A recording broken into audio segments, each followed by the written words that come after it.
జగన్నాథపురం అనే ఒక పల్లెటూరులో శివాలయం, రామాలయం, సంతోషిమాత దేవాలయం అని 3 టెంపుల్స్ ఉంటాయి. ఆ ఊరిలో కృష్ణశాస్త్రి అనే ఒక పూజారి ఆ 3 టెంపుల్స్లో పూజలు చేస్తూ ఉంటాడు. కృష్ణశాస్త్రి రోజు ఉదయం కొన్ని పూలు తన సంచిలో వేసుకొని శివాలయానికి వెళ్తాడు. శివాలయానికి వెళ్ళేసరికి ఆ సంచిలో ఉన్న పూలు 3 రెట్లు అవుతాయి. వాటిలో కొన్ని పూలతో పూజ చేసి మిగిలిన పూలను తీసుకొని రామాలయానికి వెళ్తాడు. మరలా ఆ మిగిలిన పూలు 3 రెట్లు అవుతాయి.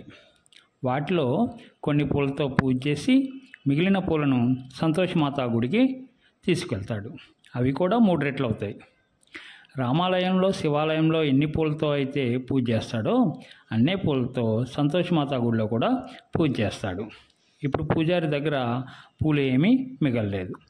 తన శివాలయంకు వెళ్ళే ముందు ఎన్ని పూలతో బయలుదేరాడు, ప్రతి గుడిలో ఎన్ని పూలతో పూజ చేశాడు అనేది మనం కనుక్కోవాలి.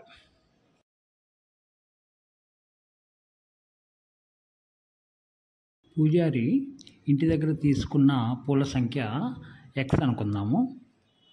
వీటిని శివాలయానికి తీసుకెళ్ళినప్పుడు 3 రెట్లు అయ్యాయి, అంటే 3x అయ్యాయి. వీటిలో పూజ కోసం ఉపయోగించినవి y అనుకుంటే మిగిలినవి 3x - y.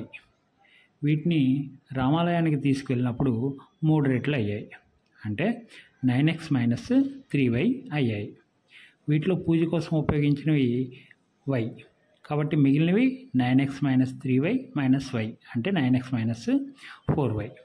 వీటిని సంతోషిమాత టెంపుల్కి తీసుకెళ్ళినప్పుడు 3 రెట్లు అయ్యాయి, అంటే 27x - 12y.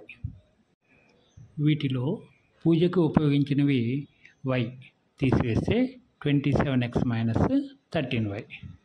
అయితే చివరికి పూజారి దగ్గర పూలేమీ మిగలలేదు అని చెప్పారు కాబట్టి 27x - 13y = 0. కాబట్టి x/y = 13/27.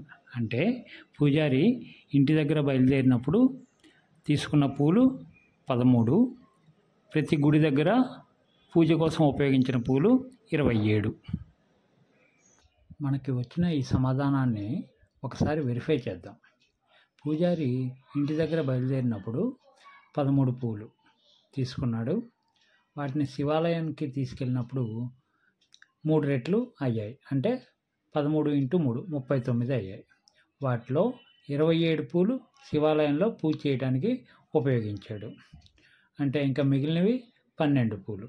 వీటిని రామాలయానికి తీసుకెళ్ళినప్పుడు 12 × 3 అంటే 36 పూలు అయ్యాయి. వాటిలో 27 పూలు రామాలయంలో పూజకి ఉపయోగించాడు, ఇంకా మిగిలినవి 9 పూలు. ఈ 9 పూలని సంతోషమాత దేవాలయానికి తీసుకెళ్ళినప్పుడు 3 రెట్లు అయ్యాయి, అంటే 9 × 3 = 27.